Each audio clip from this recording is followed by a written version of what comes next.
Mati tu kalau kita bayang-bayang tu dekat dah dengan kita kan. Maut ni dia lebih dekat daripada sekelip mata je dia boleh. Takut bila dia dah cabut nyawa kita, kita tengok dah tak ada, kita tengok dinding kubur, dah kita melalak dalam tu lah. Mahu tak melalak hari pertama kan? Melalak kita. Aduh, sorang-sorang gelapkan kubur kan. Dah sedia tak melalak. Kalau dah bersedia tu maknanya kita kena tawakal. Maknanya kita dah bersiap gitu. Allah takkan mengana. Cuma kita rasa kehilangan sekejap. Yelah, kita tengok sekarang lagi. Dia akan bagi macam Haji isteri Haji pergi. Kan? Macam mana step dia bagi boleh kita redha? Dia bagi kita jaga apa kan? Betul-betul kita jaga isteri kita masa sakit kan? Tapi cuba kalau kita abaikan, tak jaga. Kalau dia pergi, tonggeng kita. Kan? Menonggeng kita. Sebab tak beres kan? Tak beres.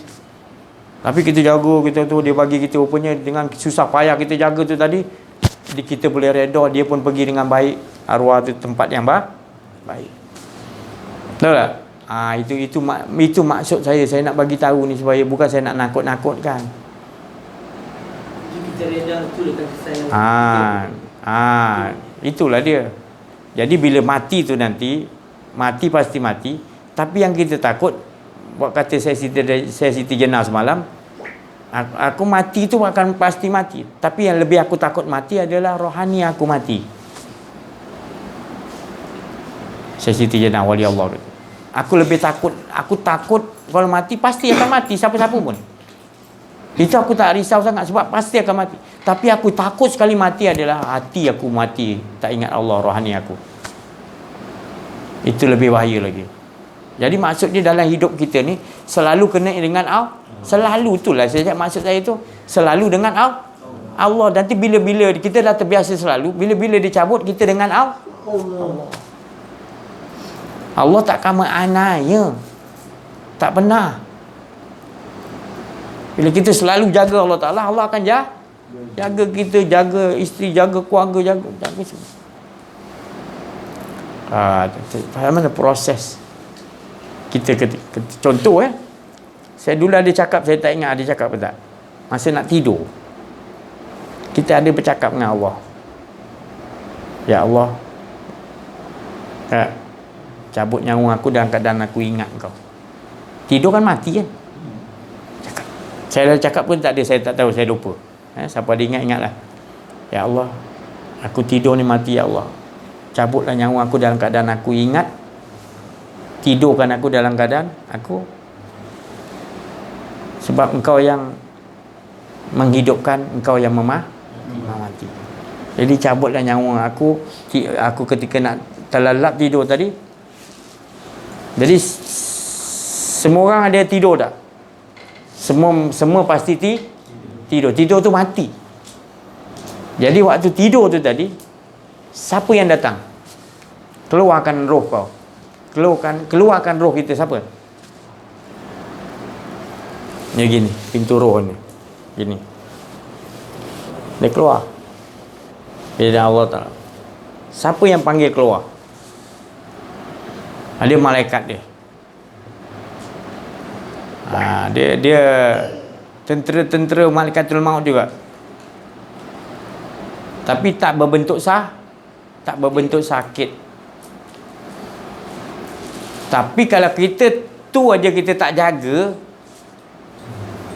azab kan kita nanti bila betul mati, yang dia tak masuk balik dalam jasad, dia keluar. Dia tak boleh hidup kat dunia lagi, dia alam itu saya kata tadi, rahsia kat situ. Bila kita nak tidur, kita ingat, ya Allah, keluarkan roh aku dengan tangan kekuasaan kau. Harapan aku hanya pada engkau, ya Allah. Hadirkan rasa takut waktu kita nak tidur tu, sebab buatnya dia keluar tak masuk balik. Kullu nafsin za'iqatul, pasti akan merasa mati. Tapi tidur tu juga Allah Ta'ala kata, Rasulullah kata, tidur tu juga mati. Matilah waktu tu berapa jam? Kalau dia kata 4 jam, 4 jam, 5 jam, 5 jam. Itu pasal Rasulullah dia tidur macam tak tidur. Takut. Sentiasa nakkan harapan dia. Rasulullah kalau tidur, keluar pun dia dengan Allah juga. Mimpi ke mana pun, roh ke mana, bawa ke mana, tetap dengan Allah. Sebab dah dia ajar. Waktu tidur tu kita ajar, ya Allah. Perap kita pun tidur. Datang satu malaikat. Oh, engkau kat dunia ni engkau suka lumba kereta ya. Bila lumba kereta tu engkau tengok sedap dia 50 lah. Wah 50 lah sedap dia. Nanti malaikat ni datang nak tidur kan. Dia buka ke cermin tu, dia tengok 70 punya nikmat. Tak lalap kau orang. Keluar tu. Malaikat kat cermin tu tadi. Ayhan Sabita tu. Dia pun keluar tu kita. Seram. Dia buat main nikmat kau je. Oh, kau isap dada nikmat dia 80 Kalau dah steam 80 lah nikmat dia kan. Yang lagi penagih dada ni nak tidur kan. Dia buatkan 90. Tak lalap kau. Tak lalap. Dia tengok apa yang kau kat dunia. Kalau kau syok dengan Allah 100, dia buat 200. Lebih lah. Kau pun keluar lah. Tak boleh tipu. Mana boleh tipu? Cuba perhatikan lah. Kita tidur tiap-tiap malam tapi kita tak perhatikan. Benda tu Allah suruh perhatikan. Ketika kau sampai ajal, Allah Ta'ala kata dalam surah Al-Mulk ke Waqiah, dia kata kita akan nampak siapa yang datang tu tadi nak ambil nyawa kita. Kita sakaratul maut. Jadi waktu tidur tak nampak Tak nampak padahal sama juga mati. Tapi tak berbentuk sakit, kita abaikan. Itu saya cakap tadi. Harapan kita tetap juga.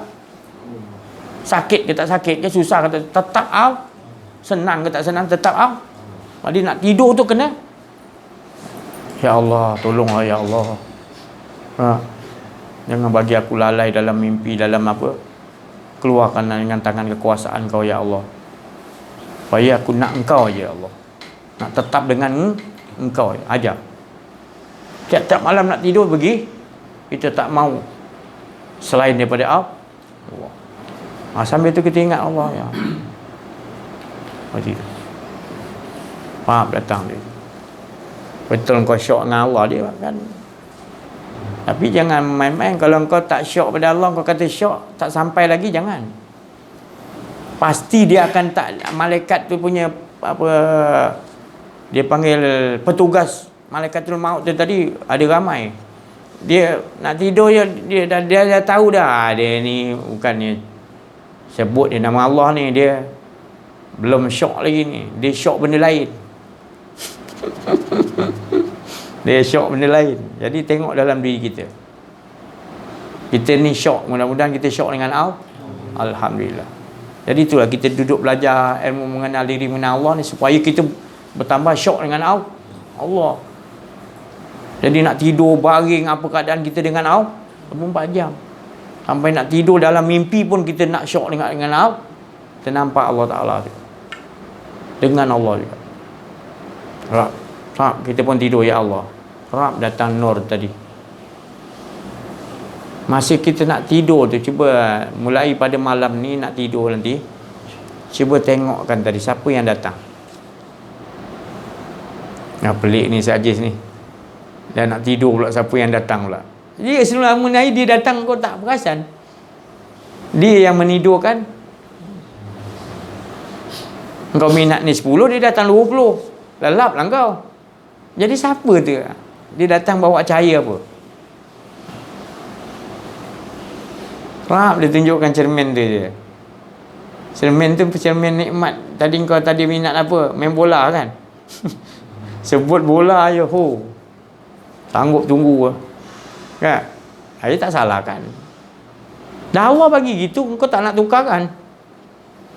Kalau pergi kat saya tukarkan. Bagus, minat bola ni bagus. Saya lagi kalau bola tu Dulu apa, pesta bola merdeka dulu, zaman Muqtadari dulu kan. Oh, saya punya gila-gila pergi tengok. Ni nak. Tapi saya terfikir, dalam ramai-ramai penonton, sebelum sepak bola tu bermula, apa kata kita ceramah dulu dalam tu, supaya kita tengok bola tu bertambah best. Kita nampak Allah Ta'ala, tak nampak bola tu lagi. Saya diajar begitu. Maknanya situasi yang nikmat macam mana tentang Allah bagi tu saya tak hina. Sebab di sebalik tu ada tauhid yang Allah Ta'ala nak bawa kita. Cuma kita tak pandai olah.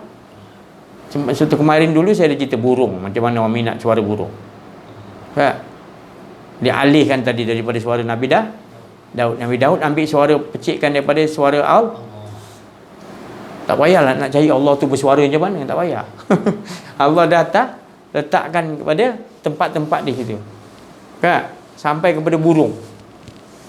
Tu tadi. Jadi kita dah faham benda ni, kita dengar suara burung, kita dah dengar suara Allah. Jadi kita tak khusyuk kepada suara tu, kita khusyuk kepada Allah. Tauhid tak? Jadi tu olahkan tadi. Yang bola tadi. Saya tengok bola tadi, dia pecah, ada keindahan. Dia kena ada 11 pasukan tu semua saling tolong menolong. Islam perlu gitu, saling tolong menolong. Saat seorang dia kena bayar rasuah, habis semua pasukan. Kan? Jadi dia pecahkan tadi ke situ, ke arah boleh, tak salah tengok bola, tapi bawakan kepada tahu. Jadi apa saja pun. Tu nikmat yang Allah bagi tu, jangan sampai kita berhenti kat nikmat tu. Berhenti kepada amma binik, siapa yang memberi nikmat tu. Di situ yang kita dudukkan. Jangan dudukkan pada nikmat yang tu. Syurga kan, jangan duduk situ. Siapa yang empunya tu, yang itu yang kita duduk di situ. Jadi bila kita tidur, kita tengok kita duduk kat mana. Perhatilah nanti masing-masing. Benda tu berlaku hari-hari, tapi kita tak perasan. Dia datang tu berbentuk macam mana. Macam tadi contoh saya tidur tadi kan, betul-betul dalam keadaan kita ni seolah-olah mengangkat takbiratul ihram. Allah, kita diperlihatkan cara mengangkat takbiratul ihram, maknanya menyerahkan diri kita kepada Allah. Rab lelap. Tapi kalau kita tak faham benda ni, berterabur kita kadang-kadang, kini hari kita punya cara tidur, kita minat yang ni, minat yang dalam kita kehidupan tadi. Di situ dia tahu, malaikat ni tadi dia bawakan cermin ni tadi, dia tunjukkan ni yang kau minat hari ni. Siang tadi, malam ni tidur kan, berubah-ubah. Itu pasal kita kadang-kadang macam-macam dia lebih tahu apa kau punya minat ni hari. Kalau dia nak tidur kan, kau dia tahu. Semua tu adalah petugas-petugas petugas-petugas Allah. Allah tahu apa yang kau minat, apa yang kau tak minat, apa yang kau cinta, apa yang kau tak cinta. Allah tahulah. Jadi jangan bersungguh-sungguh lah. Bila kita betul belajar mengenal diri, mengenal Allah, kita akan sungguh-sungguh nakkan Allah. Sungguh-sungguh. Sebab kalau tidak, banyak munafik kita, banyak kepura-puraan hidup kita. Dia bagi jelas, dia bagi apa, kita pura-pura buat macam tak tahu, buat sambil lewa. Nantilah, kejap lagi lah, tangguhlah, itulah. Sampai nanti malaikatul maut dari yang dekat dengan kita selalu tadi, lebih dekat pada bayang-bayang datang, itu jam lah kita bawa kelang kabut. Macam tu dah tak boleh. Maka tu orang bila dia tidur, dia betul-betul serah diri pada Allah, dia takut. Serah betul-betul takut. Dia nak keluar tadi, tolonglah ya Allah, harapan aku Kau yang hidupkan. Kan doa kan anak-anak kita ajak, ya Allah dengan nama-Mu ya Allah aku hidup dan aku mati. Tapi kita tak olah kan. Kita tahu ajar anak kita, ya Allah dengan nama-Mu ya Allah aku hidup dan tapi kita hanya sebut, kita tak menghayati maksud tu tadi dalam kehidupan kita. Ya, dengan nama-Mu ya Allah aku hidup dan mati. Hidup kita tak merasakan Allah, mati pun kita tak merasa Allah, padahal kita sebut aja. Macam mana nak olahkan supaya diri kita? Wali Allah tu kata, kalau kita lah tadi tidur, kita dah serah mintakan kepada Allah, nakkan engkau ya Allah. Dalam hati kita, ya Allah, aku nak engkau. Matikan aku dengan tangan kekuasaanmu ya Allah. Kan? Aku nak engkau ya Allah. Engkau yang boleh mematikan aku ya Allah. Dan engkau yang boleh hidupkan. Kita pun, kita dah terbiasa ajar diri kita. Setiap kali nak tidur kita gitu. Jadi kita betul yakin Allah yang. Kemudian bila kita bangun, ya Allah, alhamdulillah engkau hidupkan aku untuk mentajalikan hak engkau ya.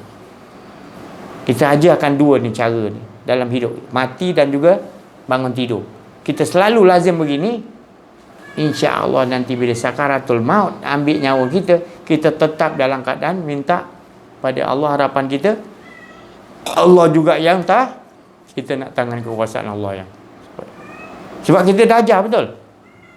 Kita dah ajar tidur kita begitu kan. Tidur kan juga cabut nyawa, tapi tidak sakit. Tapi bila kita ajar juga, ini dalam keadaan tak sakit pun kita tak ajar, nanti yang sakit tu lagi teruk lah. Jadi bila kita dah ajar dalam keadaan gini, nanti bila saya termaut, nanti wali tu kata, nanti tetap kita nanti dalam keadaan mohon juga pada Allah. Harapan kita. Jumpa juga nanti kita dah dicabut nyawa, masuk dalam kubur, dimasukkan roh kita, masuk kita sedar dalam kubur, tetap ya Allah, aku ada engkau yang hidupkan aku ya Allah. Tetap juga kita akan sebut nama Allah. Kita dah lazimkan betul. Kita dah ajar diri kita tidur dan juga bangun tidur gitu, dengan tetap dengan hidup dan mati dengan Allah. Allah kita buktikan dalam kehidupan kita berpuluh tahun, berbelas tahun ke 7 tahun ke 5 tahun. Yang penting kita dah mulakan, begitulah nanti. Allah tak akan menzalimi. Malahan kita mengolahkan dalam amaliyahkan akhlak tu. Itu akhlak tu. Jadi Allah suka kepada hamba-Nya yang berakhlak. Bila akhlak kita kata nak tidur pun kita dah, ya Allah tolonglah ya Allah, engkau yang megang nyawa aku, hidup dan mati aku engkau lah. Kita dah begitu berdialog dengan Allah dengan akhlak yang baik, pasti Allah akan. Ini masalah yang besar. Bila kehidupan kita tak tahu akhlak kita dengan Allah Ta'ala ketika tidur, ketika bangun tidur, kita tak tahu akhlak tu tadi kan. Kita buat macam orang-orang yang macam tak kenal diri, tak kenal Allah. Jadi kalau kita dah bertambah kenal diri, kenal Allah, dia akan jadi makin halus akhlak kita dengan Allah. Makin halus tu. Kalau orang tak belajar kenal diri, kenal Allah, dia angkat takbir itu ihram, Allahu Akbar, dia rasa ada diri dia tak rasa bersalah je. Oh, aku dah imam 30 tahun, tapi masih angkat Allahu Akbar, masih ada kedirian dia lagi. Tak rasa macam kita tak boleh. Tak boleh kita. Sekejap lagi memang kena, dia bayar kontannya. Tak payah tunggu lama-lama pada masyarakat. Dalam solat tu sendiri dah kena dah. Dia bagi azab dalam tu. Awailul lil dalam solat tu dia bagi azab. Takut kita nak betul-betul pasang betul-betul. Allah, tak ada betul-betul. Kita angkat dia, yang angkat, kita melihat dia memuji dia balik dengar dia. Tak, dan kita nak memikirkannya, ada lagi diri kita dah. Kita dah di-train gitu kan, kenal diri, kenal Allah. Berapa lama dia Allah train, Allah kenalkan lagi, Allah halusi lagi. Yang ni tak dia belajar, dia beramal tanpa kenal Allah. Dia akhlaknya tak ada akhlaknya. Jadi Rasulullah kata kalau orang beramal ibadah, bukan Rasulullah tak bagi, bila amal ibadah, bila engkau tak kenal Tuhan Allah yang kau nak buat ibadah tadi, lebih banyak rosak dia daripada kebaikan. Bukan saya dengar ni Haji tak bagi buat ibadah, bukan. Jangan kau rosakkan ibadah kau dengan kau tak kenal. Bila kau buat ibadah, kau mengaku engkau yang memuji dia, engkau yang sembah pada dia, salah tu. Kan saya dah kemarin dah bagi tahu, solat tu adalah nyambung. Bila nyambung sebenarnya kita ni tak ada, yang ada di dia. Tu makna solat. Solat aja kau tak faham dah. Solat kau ingat kau menyembah Allah. Tu bukan. Sembah bukan engkau menyembah Allah. Maksudnya tadi dialah dengan diri dia. Nyambung, tak ada kita. Allahu Akbar, dia aja kebesaran dia semua. Semua dalam solat tu semua menunjukkan sifat-sifat keagungan dia, memuji diri dia sendiri. Kalau kita kata kita yang puji pada Allah, mana boleh sampai? Sebab apa tak sampai? Allah tu dia maha cukup. Apa dia nak harapkan makhluk ni dia memuji dia? Dia maha sempurna. Jadi yang layak puji diri dia adalah dirinya sendiri. Jadi kau hilangkanlah diri kau pun tak ada kalam. Jadi yang kalam ni, yang memuji tu kalam dia. Yang nak dengar balik puji, pendengaran dia. Yang nak bagi kasih siapa? Dia juga, semua ada kau lagi. Itu saya cakap nyambung. Best tak? Barulah best solat tu khusyuk wa tawa. Tu nama khusyuk wa tawaduk. Ni kalau kau ada diri kau nak khusyuk apa? Bukan tawaduk ni, cekodok je dia. Terungkuk je dia. Tak? Orang solat dapat fahsya' wal munkar, dapat tak ada rasa diri lagi dah. Keji dan munkar tu maknanya tak ada rasa diri, aman, bahagia dengan Allah. Engkau dapat neraka, dapat azab dalam solat. Sebab engkau lalai, engkau ada rasa diri engkau lagi. Punca dia. Bila ada rasa diri engkau, macam-macam lah, senduk lah, bil elektrik lah, aircon tak bayar lagi, apa benda lah, servis semua masuk nanti. Cuba engkau hilangkan diri engkau betul-betul.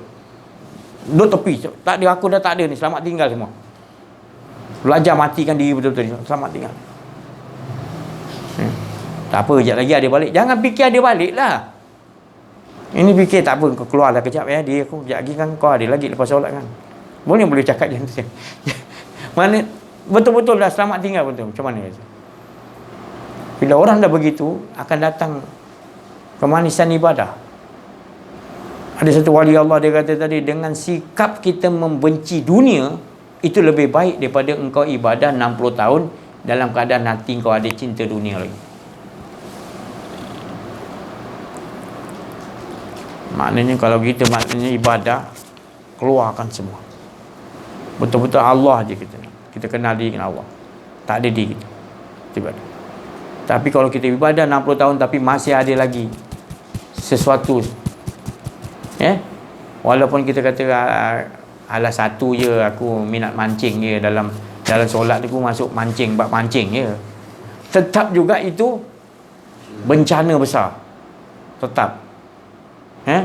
Apatah lagi macam-macam, lepas mancing masuklah kereta lumba, masuklah ni, macam-macam kita. Iya, betul saya cakap. Sikit-sikit tu pinta tu banyak. Itulah dalam solat kacau bilau datang. Macam-macam boleh datang, macam-macam pun. Sedangkan satu pun boleh rosak. Maknanya kita dah buang lah sini apa mancing, dah buang apa kereta lumba, bola, apa semua kita dah buang lah. Kan? Ada satu yang kita macam snooker lah kata. Itu. Kan?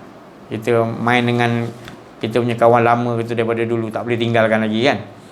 Itu pun bencana juga. Satu tu bencana, apatah lagi banyak. Tetap masuk, Allahu Akbar, masuk juga snooker tu dalam itu.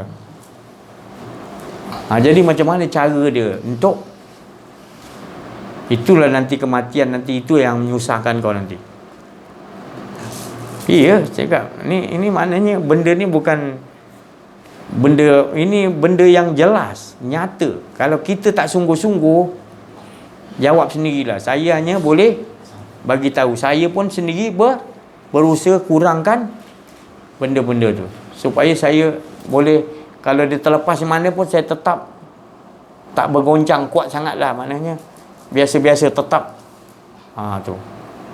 Ni belum kena. Lebih baik kita cari. Cari mana yang lebih sangat ni. Macam mana kita nak ajar bagi kurangkan. Itu semua skill Allah Ta'ala lah yang ajar. Tu akhlak tu. Sebab Allah cinta kat kita. Dia tak nak disebabkan benda tu tadi yang kita cinta tadi, kita hancur disebabkan benda tu. Maka tu Allah suruh kita, Allah tu ajar kita untuk hancurkan dia dulu. Kalahkan dia dulu. ataupun aku yang sendiri akan hancurkan. Oh, ada juga Allah terus hancurkan. Tanpa kau nak hancurkan, dia hancurkan dulu sebab dia sayang kau. Kalau dia tak hancurkan, nanti engkau akan hancur dengan benda tu. Jadi dia sayang kau, dia hancurkan dulu. Engkau pun halo, baru kau tahu rupanya kau syok kat benda yang dia hancurkan tu tadi. Padahal dia nak selamatkan kau. Betul? Itu kehidupan ya, maknanya nikmatnya tadi. Allah bagi kita macam-macam. Tapi manusia ni suka jadalah, suka berbantah. Apa yang Allah buat tak kena kononnya. Jadi apa skrip yang Allah bagi pada kita semuanya kena. Kita sebab tak faham, dan buat tak faham pun ada banyak kan yang buat tak faham. Tu. Dah tahu buat tak tahu pun ada juga. Tu topi. Biarkan penyakit tu lama-lama kononnya lah. Bukan tak tahu. Nanti bila lama-lama dah susah nak dirawat, baru. Jadi jangan sampai sebelum dia rosak, pelihara hati kita supaya dengan Allah. Jangan ada yang boleh merosakkan kita dengan Allah. Cepat kita singkirkan insya-Allah dengan kuasa Allah. Dan bagi